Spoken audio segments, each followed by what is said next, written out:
Saya akan bacakan kebenaran firman Tuhan dari Daniel 6 ayat 1 sampai 14. Beginilah firman Tuhan. Darius, orang Media, menerima pemerintahan ketika ia berumur 62 tahun. Lalu berkenanlah Darius mengangkat 120 wakil-wakil raja atas kerajaannya. Mereka akan ditempatkan di seluruh kerajaan. Membawahi mereka diangkat pula 3 pejabat tinggi, dan Daniel adalah salah satu dari ketiga orang itu. Kepada mereka lah para wakil-wakil raja harus memberi pertanggungan jawab, supaya raja jangan dirugikan. Maka Daniel ini melebihi para pejabat tinggi dan para wakil raja itu, karena ia mempunyai roh yang luar biasa, dan raja bermaksud untuk menempatkannya atas seluruh kerajaannya. Kemudian para pejabat tinggi dan wakil raja itu mencari alasan dakwaan terhadap Daniel dalam hal pemerintahan, tetapi mereka tidak mendapat alasan apapun atau sesuatu kesalahan, sebab ia setia dan tidak ada didapati sesuatu kelalaian atau sesuatu kesalahan padanya. Maka berkatalah orang-orang itu, kita tidak akan mendapat suatu alasan dakwaan terhadap Daniel ini, kecuali dalam hal ibadahnya kepada Allahnya. Kemudian bergegas-gegaslah para pejabat tinggi dan wakil raja itu menghadap raja, serta berkata kepadanya, ya Raja Darius, kekallah hidup tuanku.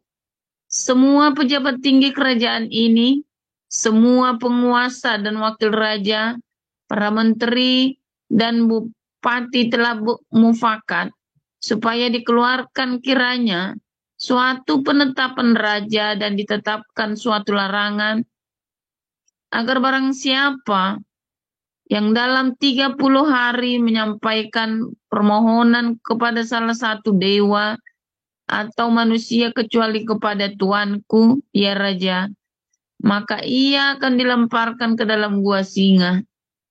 Oleh sebab itu, ya Raja, keluarkanlah larangan itu dan buatlah suatu surat perintah yang tidak dapat diubah menurut undang-undang orang Media dan Persia yang tidak dapat dicabut kembali. Sebab itu Raja Darius membuat surat perintah dengan larangan itu. Demi didengar Daniel bahwa surat perintah itu telah dibuat, pergilah ia ke rumahnya. Dalam kamar atasnya ada tingkap-tingkap yang terbuka ke arah Yerusalem. 3 kali sehari ia berlutut, berdoa, serta memuji Allahnya seperti yang biasa dilakukannya. Lalu orang-orang itu bergegas-gegas masuk dan mendapati Daniel sedang berdoa dan bermohon kepada Allahnya. Kemudian mereka menghadap raja dan menanyakan kepadanya tentang larangan raja. Bukankah tuanku mengeluarkan suatu larangan supaya setiap orang yang dalam 30 hari menyampaikan permohonan kepada salah satu dewa atau manusia kecuali kepada tuanku, ya Raja, akan dilemparkan ke dalam gua singa? Jawab raja, perkara ini telah pasti menurut undang-undang orang Media dan Persia yang tidak dapat dicabut kembali.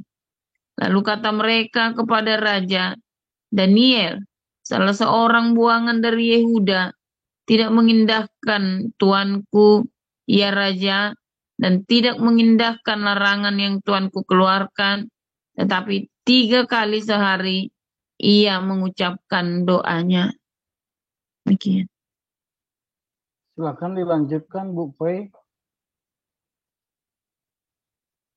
Bisa dibuka mic-nya Bu Pei. Silakan Bu. Baik Pak Gindo, Shalom, selamat pagi. Mari kita sama-sama membacakan firman Tuhan yang terambil dari Daniel 6 ayat 15 sampai 19.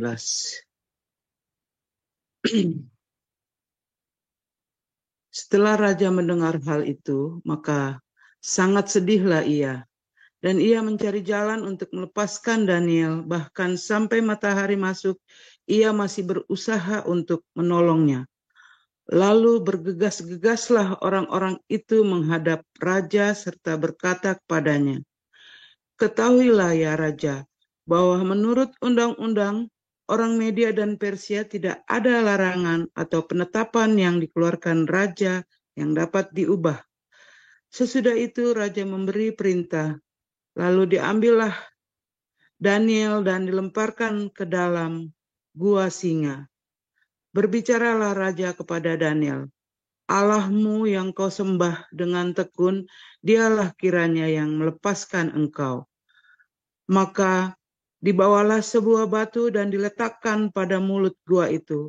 Lalu raja mencap itu dengan cincin materainya dan dengan cincin materai para pembesarnya, supaya dalam hal Daniel tidak dibuat perubahan apa-apa. Lalu pergilah raja ke istananya dan berpuasalah ia semalam-malaman itu. Ia tidak menyuruh datang penghibur-penghibur dan ia tidak dapat tidur. Demikian Pak Gindo, terima kasih. Terima kasih. Selanjutnya Roma 8 ayat 1 sampai 39. Silakan Ibu Rima ayat 1 sampai 17-nya, Bu.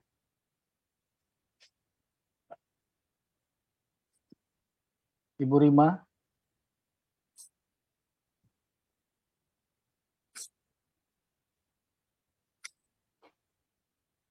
Bisa dibuka mic-nya Ibu Rima, silakan Bu Rima.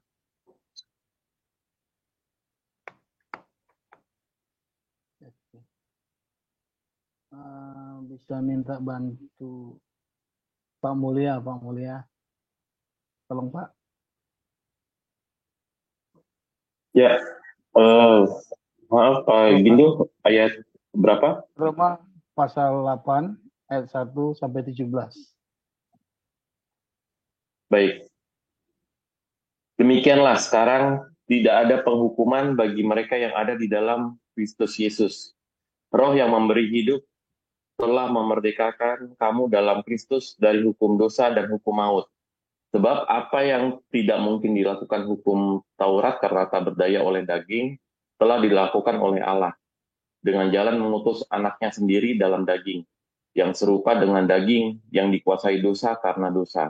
Ia telah menjatuhkan hukuman atas dosa di dalam daging, supaya tuntutan hukum Taurat digenapi di dalam kita, yang tidak hidup menurut daging, tetapi menurut roh. Sebab mereka yang hidup menurut daging, memikirkan hal-hal yang dari daging. Mereka yang hidup menurut roh, memikirkan hal-hal yang dari roh. Karena keinginan daging adalah maut, tetapi keinginan roh adalah hidup dan damai sejahtera. Sebab keinginan daging adalah perseteruan terhadap Allah, karena ia tidak takluk kepada hukum Allah. Hal ini memang tidak mungkin baginya. Mereka yang hidup dalam daging tidak mungkin berkenan kepada Allah. Tetapi kamu tidak hidup dalam daging, melainkan dalam roh, jika memang roh Allah diam di dalam kamu. Tetapi jika orang tidak memiliki roh Kristus, ia bukan milik Kristus. Tetapi jika Kristus ada di dalam kamu, maka tubuh memang mati karena dosa. Tetapi roh adalah kehidupan oleh karena kebenaran. Dan jika roh Dia yang telah membangkitkan Yesus dari antara orang mati, diam di dalam kamu, maka Ia yang telah membangkitkan Kristus Yesus dari antara orang mati, akan menghidupkan juga tubuhmu yang fana itu oleh rohnya yang diam di dalam kamu. Jadi, saudara-saudara, kita adalah orang berhutang, tetapi bukan kepada daging, supaya hidup menurut daging. Sebab, jika kamu hidup menurut daging, kamu akan mati. Tetapi jika oleh roh kamu mematikan perbuatan-perbuatan tubuhmu, kamu akan hidup. Semua orang yang dipimpin roh Allah adalah anak Allah. Sebab kamu tidak menerima roh perbudakan yang membuat kamu menjadi takut lagi. Tetapi kamu telah menerima roh yang menjadikan kamu anak Allah. Oleh roh itu kita berseru, Ya Aba, Ya Bapa. Roh itu bersaksi bersama-sama dengan roh kita bahwa kita adalah anak-anak Allah. Dan jika kita adalah anak, maka kita juga adalah ahli waris. Maksudnya orang-orang yang berhak menerima janji-janji Allah, yang menerimanya bersama-sama dengan Kristus, yaitu jika kita menderita bersama-sama dengan Dia, supaya kita juga dipermuliakan bersama-sama dengan Dia. Demikian. Silakan Bu Linda. Ya, makasih Pak Gindo. Mari kita lanjutkan pembacaan firman Tuhan. Sebab aku yakin bahwa penderitaan zaman sekarang ini tidak dapat dibandingkan dengan kemuliaan yang akan dinyatakan kepada kita. Sebab dengan sangat rindu seluruh makhluk menantikan saat anak-anak Allah dinyatakan. Karena seluruh makhluk telah ditaklukkan kepada kesia-siaan, bukan oleh kehendaknya sendiri, tetapi oleh kehendak Dia yang telah menaklukkannya. Tetapi dalam pengharapan, karena makhluk itu sendiri juga akan dimerdekakan dari perbudakan kebinasaan dan masuk ke dalam kemerdekaan kemuliaan anak-anak Allah. Sebab kita tahu bahwa sampai sekarang segala makhluk sama-sama mengeluh dan sama-sama merasa sakit bersalin. Dan bukan hanya mereka saja, tetapi kita yang telah menerima karunia sulung roh, kita juga mengeluh dalam hati kita sambil menantikan pengangkatan sebagai anak, yaitu pembebasan tubuh kita. Sebab kita diselamatkan dalam pengharapan, tetapi pengharapan yang dilihat bukan pengharapan lagi. Sebab bagaimana orang masih mengharapkan apa yang dilihatnya, tetapi jika kita mengharapkan apa yang tidak kita lihat, kita menantikannya dengan tekun. Demikian juga roh membantu kita dalam kelemahan kita. Sebab kita tidak tahu bagaimana sebenarnya harus berdoa. Tetapi roh sendiri berdoa untuk kita kepada Allah dengan keluhan-keluhan yang tidak terucapkan. Dan Allah yang menyelidiki hati nurani mengetahui maksud roh itu, yaitu bahwa Ia sesuai dengan kehendak Allah berdoa untuk orang-orang kudus. Kita tahu sekarang bahwa Allah turut bekerja dalam segala sesuatu untuk mendatangkan kebaikan bagi mereka yang mengasihi Dia, yaitu bagi mereka yang terpanggil sesuai dengan rencana Allah. Sebab semua orang yang dipilihnya dari semula, mereka juga ditentukannya dari semula untuk menjadi serupa dengan gambaran anaknya, supaya Ia, anaknya itu, menjadi yang sulung di antara banyak saudara. Dan mereka yang ditentukannya dari semula, mereka itu juga dipanggilnya. Dan mereka yang dipanggilnya, mereka itu juga dibenarkannya. Dan mereka yang dibenarkannya, mereka itu juga dimuliakannya. Sebab itu, apakah yang akan kita katakan tentang semuanya itu? Jika Allah di pihak kita, siapakah yang akan melawan kita? Ia yang tidak menyayangkan anaknya sendiri, tetapi yang menyerahkannya bagi kita semua. Bagaimanakah mungkin Ia tidak mengaruniakan segala sesuatu kepada kita bersama-sama dengan Dia? Siapakah yang akan menggugat orang-orang pilihan Allah? Allah yang membenarkan mereka? Siapakah yang akan menghukum mereka? Kristus Yesus yang telah mati. Bahkan lebih lagi yang telah bangkit, yang juga duduk di sebelah kanan Allah, yang malah menjadi pembela bagi kita. Siapakah yang memisahkan kita dari kasih Kristus? Penindasan atau kesesakan, atau penganiayaan, atau kelaparan, atau ketelanjangan, atau bahaya, atau pedang?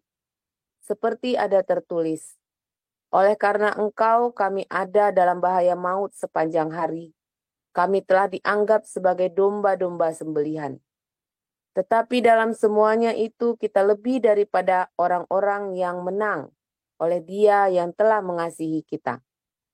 Sebab aku yakin bahwa baik maut maupun hidup, baik malaikat-malaikat maupun pemerintah-pemerintah, baik yang ada sekarang maupun yang akan datang, atau kuasa-kuasa, baik yang di atas maupun yang di bawah, ataupun sesuatu makhluk lain tidak akan dapat memisahkan kita dari kasih Allah yang ada dalam Kristus Yesus Tuhan kita. Haleluya, demikian firman Tuhan. Terima kasih Pak Gindo. Silakan Pak, apa yang dituntaskan tadi di Daniel 20? Ya, siap. Saya sambung Daniel yang 20 sampai 29. Dan ketika ia sampai dekat gua itu, berserulah ia kepada Daniel dengan suara yang sayu. Berkatalah ia kepada Daniel, Daniel, hamba Allah yang hidup, Allahmu yang kau sembah dengan tekun, telah sanggupkah ia melepaskan engkau dari singa-singa itu? Lalu kata Daniel kepada raja, ya raja, kekalah hidupmu. Allahku telah mengutus malaikatnya untuk mengantukkan mulut singa-singa itu, sehingga mereka tidak mengapa-apakan aku, karena ternyata aku tak bersalah di hadapannya. Tetapi juga terhadap Tuanku, ya Raja, aku tidak melakukan kejahatan. Lalu sangat bersukacitalah Raja, dan ia memberi perintah supaya Daniel ditarik dari dalam gua itu. Maka ditariklah Daniel dari dalam gua itu, dan tidak terdapat luka apa-apa padanya, karena ia percaya kepada Allahnya.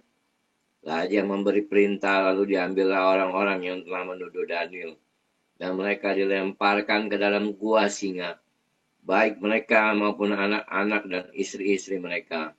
Belum lagi mereka sampai ke dasar gua itu, singa-singa itu telah menerkam mereka, bahkan meremukkan tulang-tulang mereka. Kemudian Raja Darius mengirim surat kepada orang-orang dari segala bangsa, suku bangsa dan bahasa yang mendiami seluruh bumi bunyinya. Bertambah-tambahlah kiranya kesejahteraanmu. Bersama ini kuberikan perintah bahwa di seluruh kerajaan yang kukuasai orang harus takut dan gentar kepada Allahnya Daniel. Sebab dialah Allah yang hidup, yang kekal untuk selama-lamanya. Pemerintahannya tidak akan binasa, dan kekuasaannya tidak akan berakhir. Dia melepaskan dan menolong, dan mengadakan tanda dan mujizat di langit dan di bumi. Dia yang telah ingat. Dan Daniel ini mempunyai kedudukan tinggi pada zaman pemerintahan Darius dan pada zaman pemerintahan Kores, orang Persia itu. Demikian firman Tuhan. Terima kasih para lektor multimedia. Firman Tuhan, tema kita judulnya pagi hari ini, Guru Singa. Silakan Pastor Paul.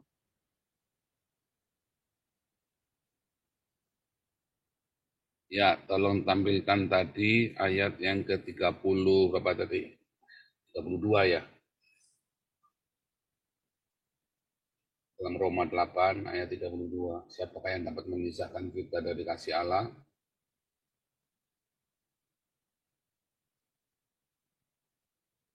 Ya, 32 ya. Mana 33 ya? Oh, sebentar. Mana tadi ya?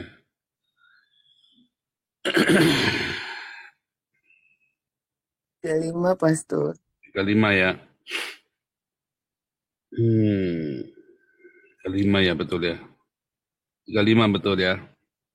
Siapakah yang akan memisahkan kita dari Kristus, penindasan, atau kesesakan, atau penganiayaan, atau kelaparan, atau ketelanjangan, atau bahaya, atau pedang? Ya, saudara, semua sudah tahu ayat ini ya, sudah kenal sekali ya, pasti hafal juga ya. Siapakah yang akan memisahkan kita dari kasih Kristus, penindasan atau kesesakan, atau penganiayaan, atau kelaparan, atau ketelanjangan, atau bahaya, atau pedang? Lalu mengapa kita harus mengalami penindasan? Lalu mengapa kita harus mengalami kesesakan? Lalu mengapa kita harus mengalami penganiayaan? Mengapa kita harus mengalami kelaparan? Mengapa kita harus mengalami ketelanjangan? Katanya ada Matius 6 ayat 33, saudara. Ya kan? Dan hal ini kemudian menjadi kontradiksi di dalam gereja-gereja yang mengajarkan berkat-berkat kemakmuran, saudara ya. Gereja-gereja yang megah, pendeta-pendeta yang hidup dalam kelimpahan, ya. Nah, saya emang nggak mau menderita. Itu kalau kalian yang menderita itu kalian yang kena kutuk, katanya gereja-gereja ini kan, pendeta-pendeta ini. Wah, padahal para rasul semua yang mengalami ini semua, saudara ya. Ayat 35 ini terjadi dengan para rasul, saudara ya.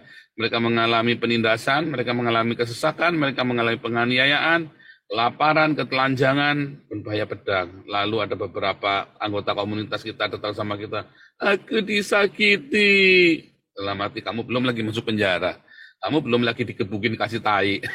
Ya saudara, aku disakiti. Nah, saya bilang bohong kalau kamu bilang kamu cinta Tuhan. Baru begitu saja ya. Tersinggung, marah, ya saudara ya. Biasa aja, nggak terjadi apa-apa. Karena sebetulnya sebagian besar yang Anda berpikir Anda disakiti, Anda disingkirkan dan segala macam, sebetulnya itu hanya perasaan kamu saja yang cemen, saudara. Serius, saudara ya. Ya Anda mau tersinggung, mau enggak, saya mau urusan saya kasih tahu ya. Di dalam komunitas, ya saya kasih tahu rahasianya ya. Sebagian besar perasaan-perasaan itu adalah perasaanmu saja. Itu nggak ada yang terjadi begitu. Bahkan kalau terjadi pun, sebetulnya Anda bisa mengabaikannya, saudara. Dan itu kan ya lewat begitu saja. Tapi ketika Anda galau, aku disakiti, ya sudah selesai, saudara. Lalu bagaimana Anda mau ngomong Roma 8 ayat 35 ini? Siapa yang akan memisahkan kita dari kasih Kristus?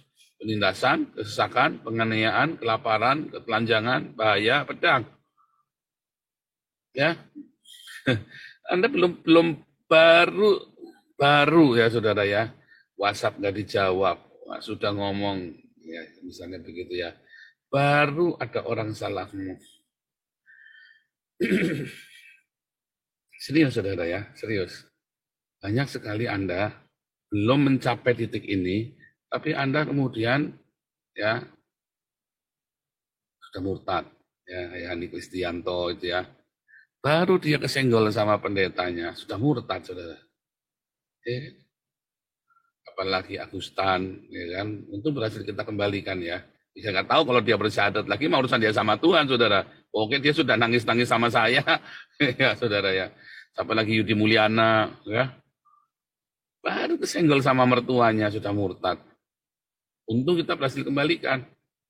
Ya untungnya Tuhan pertemukan saya dengan mereka ya, saudara ya.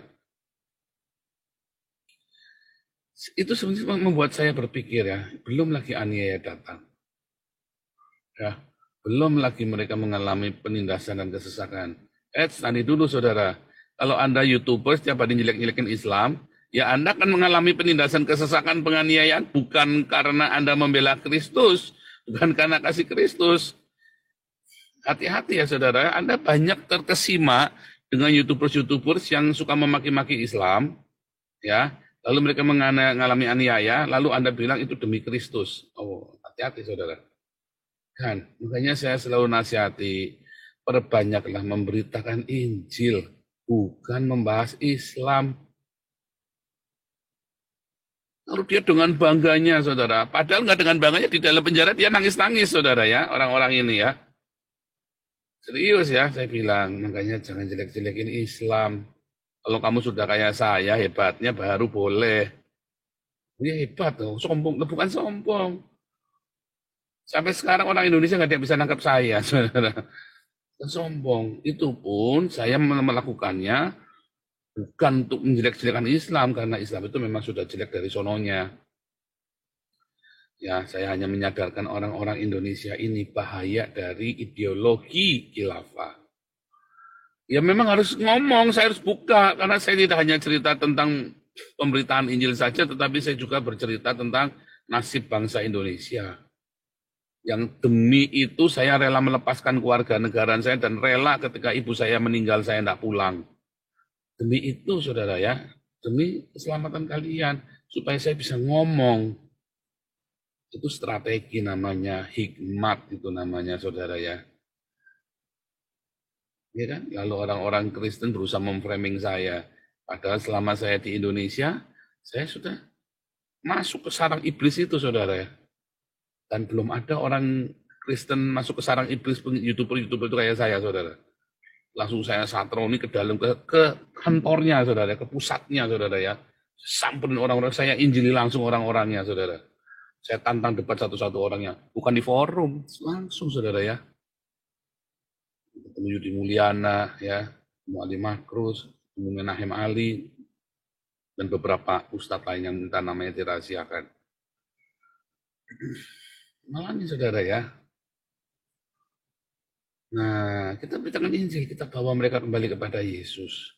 Bukannya debat, bukannya terus Anda ngone-ngone Islam. Kan saudara, banyak orang tidak menganggap kenapa saya berkata keras sekali kepada Islam.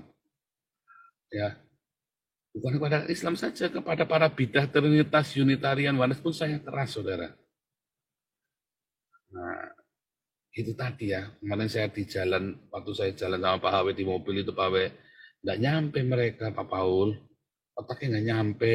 Itu tuh saya langsung, iya otaknya nggak nyampe mereka, kan Pak Paul bilang khotbah IQ Gorilla, iya otaknya nggak nyampe mereka, oh iya benar ya. Dan saya sangat sedih sekali ya, orang-orang Kristen sendiri otaknya nggak nyampe. Kenapa saudara? Karena mereka sudah di-framing. Sehingga apa yang mereka bilang ketika ada orang yang berani menjelek-jelekan Islam, mereka pikir itulah penginjilan. Oh bukan saudara. Makanya kamu mengalami penjara. Jadi jangan heran. Cuman memang yang kita aneh, kenapa orang yang menjelek-jelekan Kristen nggak masuk penjara? Nah, itu kan memang aneh. Nah itu yang saya kritik saudara. Dan lalu orang-orang bidah ini kan pada nggak terima kan. Karena saya berani ngeritik, mereka pada nggak berani kan?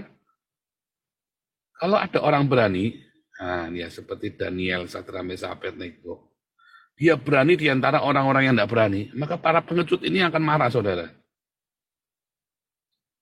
Ya kan? Para pengecut ini yang kemudian akan menganiaya Yesus di tengah-tengah orang Farisi, Saduki, ahli Taurat.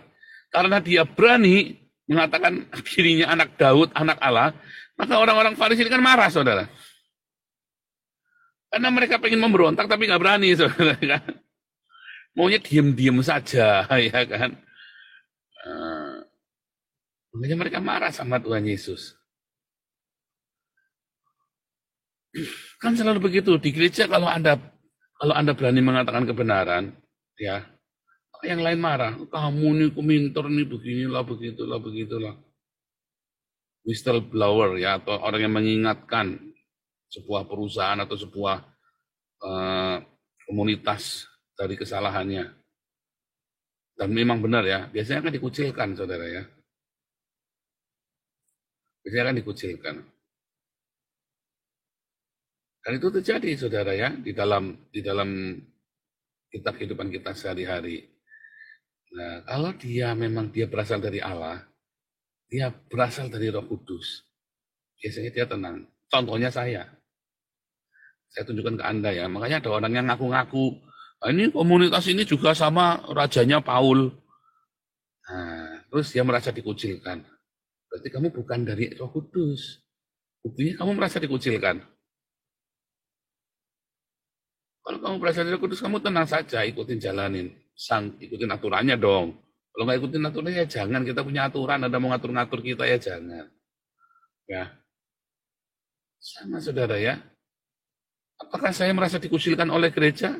Emang gua pikirin. Muka bahagia begini saudara ya.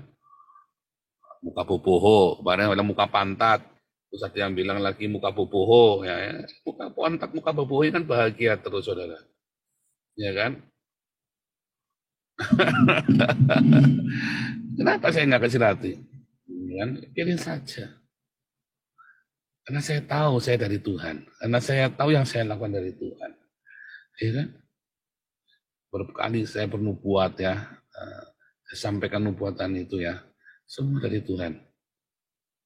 Yang saya ngomong terjadi semua. Tapi apakah orang berterima kasih? Apakah kemudian orang, oh iya, enggak saudara. Lalu apakah saya terus dengan hinaan ya, dengan luar biasa itu yang padahal yang menghina saja, ya sama seperti Tuhan Yesus ya, tiap hari aku di bait Allah, tiap hari aku ngajar. Kenapa kamu tidak tangkap aku saat itu? Kan gak ada yang berani, saudara. Ya kan sama kan, saya tantang para bidah ini masuk. Daripada ngomong di belakang, gak pantas. Masuk ke dalam. Gak ada yang berani, saudara. Ngomongnya di belakang berani. Saya samperin, gak ada yang berani. Nah, itu, saudara. Nah, itulah, saudara. Itulah. Jadi, itu membuat saya semakin yakin bahwa orang-orang ini gak benar. Dan orang ini nggak bisa mengklaim nanti kalau dia masuk penjara bahwa dia memberitakan Injil. Dia sedang menyerang Al-Quran.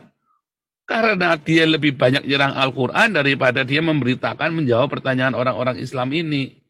Anda harus bedain itu, saudara. Ya, ketika Anda dilarang ibadah, cek dulu, ya. Lawang ibadahmu kumpul-kumpul gemboran kok. Ya, tapi kan itu haknya iya. Di satu pihak, itu memang di dalam konstitusi dijamin. Tapi saya menyadarkan Anda sebagai saudara seiman. Lawang ibadahmu kumpul-kumpul, ngumpulin duit buat pendetanya, sementara yang miskin nggak dirawat. Ya kan?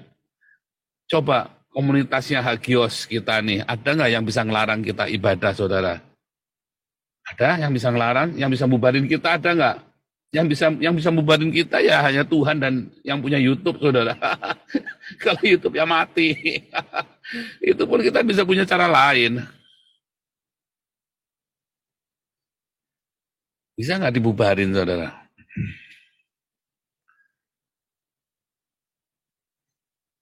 Komunitas kita udah makin berkembang begini, kita melakukan lebih banyak tindakan yang luar biasa, ya kan? Bu Vivin sama Pak Alex kemarin baptis orang berapa 9 lagi, saudara. Minggu kemarin ya, saudara ya. Siapa yang bisa? Aniaya selalu ada, penghinaan, mocking selalu ada, saudara. Tapi kan kita jalan terus, saudara. Kita nggak perlu merasa di-mocking. Makanya ketika ada gesekan-gesekan di dalam internal kita, nggak usah lebay lah. Nggak usah alay, nggak usah lebay, nggak usah sok belagu kamu yang paling menderita di dunia. Aduh. Mantap hatimu, saudara. Ya. Kalau ada di sini yang kalian kurangan sembako, yang rajin ikut embun pagi. Lah Anda baru datang ujuk-ujuk langsung nodong. Pak Peng minta sembako kirimin. Sorry, jangan dikirim Pak Peng. Suruh mintanya sama Damaris. Kalau Damaris Anda akan diperlakukan sebagai orang umum. Asih tapi sebagai orang umum. Minta tiap hari ya nggak bisa, saudara. Dijatah. Kalau Anda aktif di sini, tiap hari, 3 bulan sekali nongolnya hanya kalau saat jatah sembakonya diputus. Kan kurang asem, saudara. Ya kan, Anda aktifnya di sini hanya saat jatah sembakonya diputus. Kan repot, saudara. Kenapa harus ikut dalam komunitas ini? Supaya kamu dikotbahin, dengar firman Tuhan, dan kamu bertumbuh. Supaya kamu bertumbuh. Kalau cuma dikasih doang, kita juga nggak mau, saudara. Kamu harus bertumbuh. Karena ada banyak orang yang baru awal-awal yang dia belum mengerti iman itu apa. Lah kamu sudah Kristen 20 tahun pasti diajarin iman itu apa. Kamu nggak mau, saya sudah tahu. Padahal kamu nggak tahu apa-apa. Nyatanya kamu masih ngemis sama kita. Padahal kamu belum tahu apa-apa, saudara. Apakah saya pernah meminta? Ketika saya lagi susah, nggak pernah, saudara. Saya tidak pernah meminta. Ada saatnya saya kekurangan, saudara. Ada saatnya. Dan dengan yang ajaib, Tuhan kirim orang-orang untuk menolong. Jadi kalau kita kirim pun, Anda juga nggak usah nolak, nggak usah sok-sokan kalau Anda butuh. Memang butuh, terima saja. Tetapi Anda punya keyakinan, suatu hari saya yang memberi. Nah, tapi kalau Anda datang ke sini 3 bulan sekali, nggak nongol, tiba-tiba Anda datang, nongol cuma minta sembako, lalu ngilang lagi, nanti 3 bulan lagi diputus sembakonya, lalu Anda minta datang nongol lagi 2-3 kali embun pagi, lalu ngilang lagi, jangan dikasih Pak Apeng.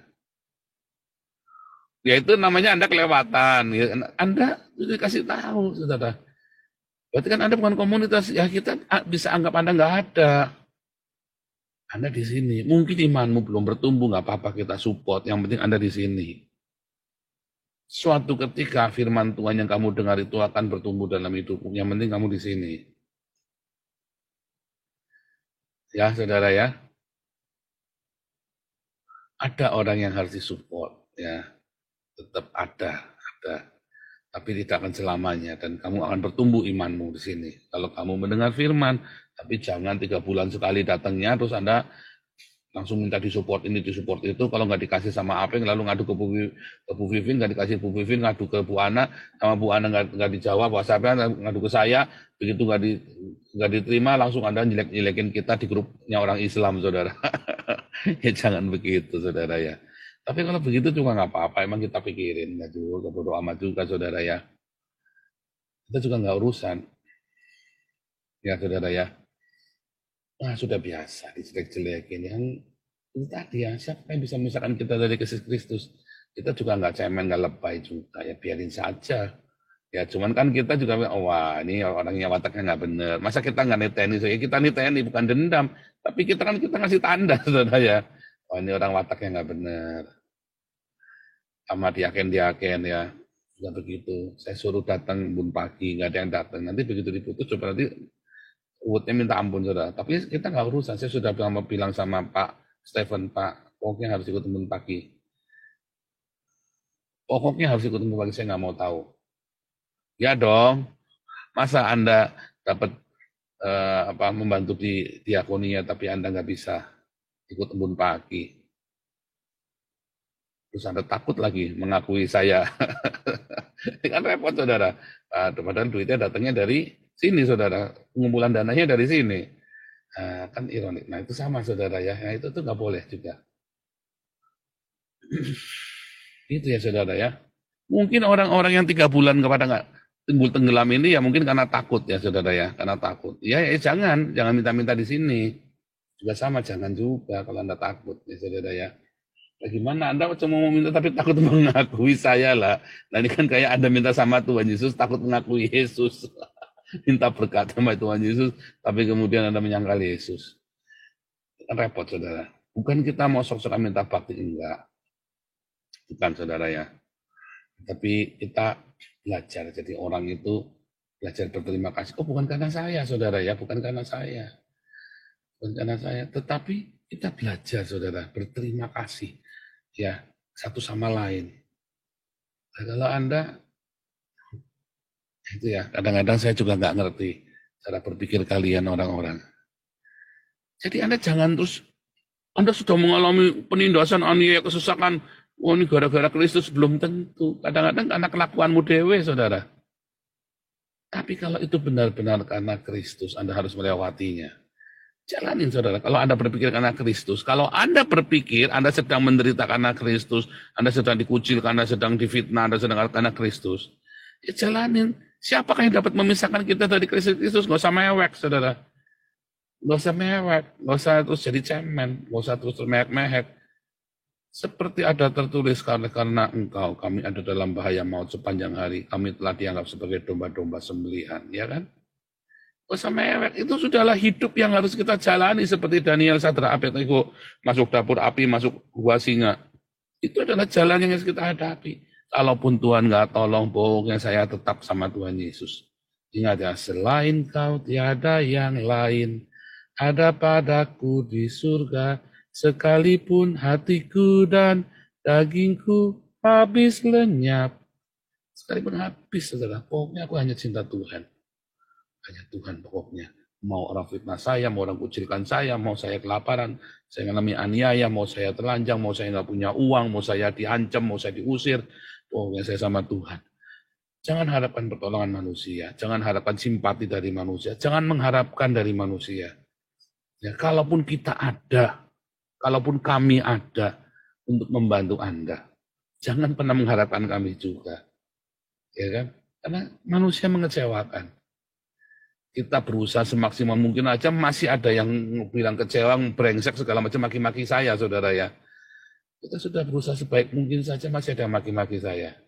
Maki-maki Bu Vivin, maki-maki Pak Indo. Masih ada, saudara, apa yang dimaki-maki. Masih ada, saudara. Julianti dimaki-maki. Ya kan? Makanya jangan berharap sama kami pasti mengecewakan.